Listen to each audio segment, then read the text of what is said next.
Amigos, regresemos a Argumentos. Estamos en vivo a través de la señal de Globovisión. Lauren Caballero me acompaña, analista político internacionalista. Gracias, Lauren, por acompañarnos esta tarde, donde, bueno, a solo 20 días de las elecciones presidenciales hacíamos un recorrido por el trabajo que realiza cada uno de los candidatos a la presidencia de la República a través de sus cuentas en redes sociales o parte de los discursos que se han escuchado durante los últimos días. ¿Cómo evalúas este inicio de la campaña a las presidenciales?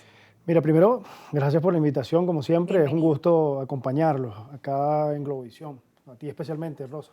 Gracias. Fíjate, a mí me parece que esta campaña es una campaña absolutamente atípica, ¿no? En el marco de, bueno, una situación social, económica, incluso ya cultural bastante precaria, por decirlo de alguna manera, pues representa, no es ninguna sorpresa, digámoslo de esta forma, por varias razones. El país está ávido de cambio, el país necesita realmente una transformación real de sus bases políticas, algo, digamos, que le permita una especie de respiro, una apertura, una nueva forma de hacer las cosas, porque verdaderamente lo que hemos estado viviendo en las últimas 2 décadas ha sido terrible, una degradación abismal de todo lo que tiene que ver con la calidad de vida de las personas, los servicios públicos, el sistema de salud, el sistema educativo.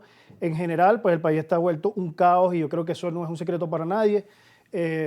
Yo vengo pues de un sector popular donde no tengo necesidad de estar como algunos candidatos visitando comunidades populares para saber lo que piensa la Que gente. es el día a O sea, día. es mi día a día. Y sin lugar a dudas, bueno, la gente lo que espera realmente es que este 28 de julio haya un cambio definitivamente, no solamente de gobierno, sino de las formas como se hace la política en el país tienen que cambiar radicalmente. Hay una expectativa, no creo que estemos en un ambiente de polarización, como también escuché en el primer corte que decía alguno de los candidatos.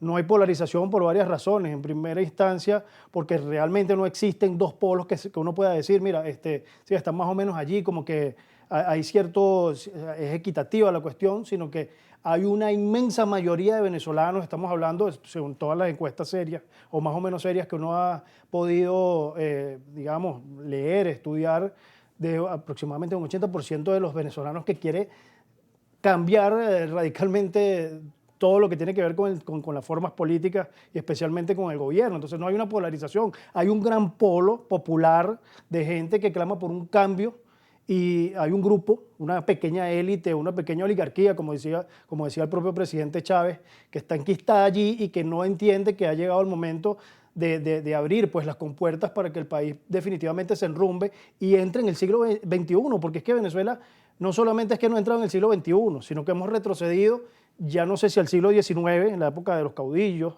o estamos incluso peor, en el siglo, digamos, XV, en la época Tenemos problemas básicos por finales de la Edad resolver como Media. luz y Sí, agua, pero por también por las ejemplo. formas Y políticas. en el debate político, lamentablemente, una ausencia de propuestas, de debate de ideas o de planteamientos o de soluciones o de proyectos. Hemos visto también muchos descalificativos de un lado hacia el otro. A Sí. veces hablan de que vamos hacia la paz y a la reconciliación, pero también en el discurso pues abundan los descalificativos al otro. Sí, no, el tema de los descalificativos, bueno, ya lamentablemente el país se ha acostumbrado, por eso lo yo el tema cultural, ¿no? Porque hay un asunto cultural subyacente.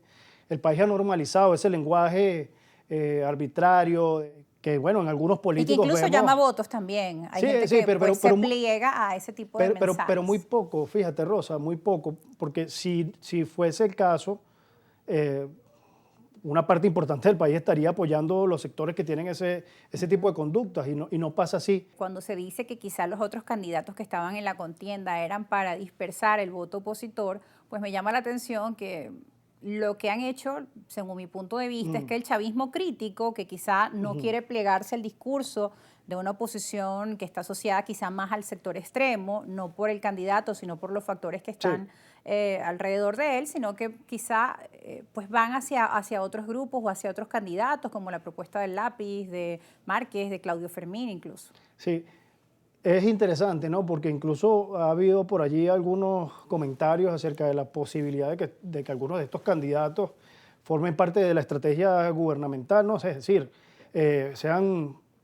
hayan sido cooptados de alguna forma Ujú. por el gobierno para generar un escenario en el que se fragmente el voto opositor Y exactamente eso que tú dices es súper interesante, ¿no? Porque parece que más bien lo que está haciendo es un efecto contrario. Algunos de los pocos afectos que tiene el gobierno, que no dependen de ningún tipo de dádiva, ni mucho menos, sino que son afectos ideológicos, de repente empiezan a ver hacia este lado, mira, sí, necesitamos un cambio, pero necesitamos un cambio que no sea un cambio extremo, como que llegue la ultraderecha, como aquí no hay ultraderecha tampoco, eso es otra cuestión que si quieres más adelante Que la son aclaramos. debates, ¿no?, de los Sí, conceptos, sí, sí. pero que igual se siguen usando Sí, en los discursos, en la igual que el narrativa de término los fascista y políticos. todo lo demás se usa muy a la ligera. Pero bueno, hay gente que pudiera ver en estos otros candidatos, desde el punto de vista del chavista convencido o el chavista histórico, una escapatoria, ¿no? Para no tener que seguir con el continuismo al O que han la estado. abstención también, ¿no? Sí, Eso podría también ser otro factor dentro del chavismo crítico.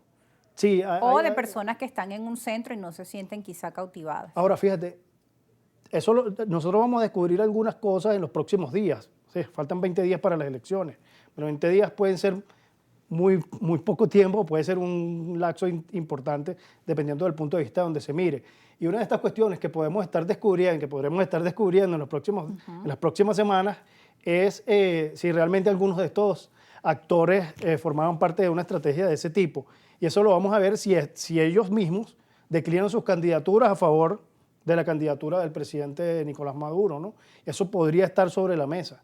Y bueno, allí se destaparían todas las cartas definitivamente, ¿no? Bueno, hemos visto con algunos alcaldes de municipios que han pues anunciado públicamente que van a apoyar, así fueran electos por Cambiemos, por la MUD, que van a apoyar al gobierno en la elección. Veíamos hoy una imagen de la alcaldesa Zulme Ávila de Cambiemos, de la mano de Jorge Rodríguez, anunciando estos cambios. Seguiremos hablando al regreso, Lauren, porque ya está sonando la música, significa que hay pausa. Y volvemos.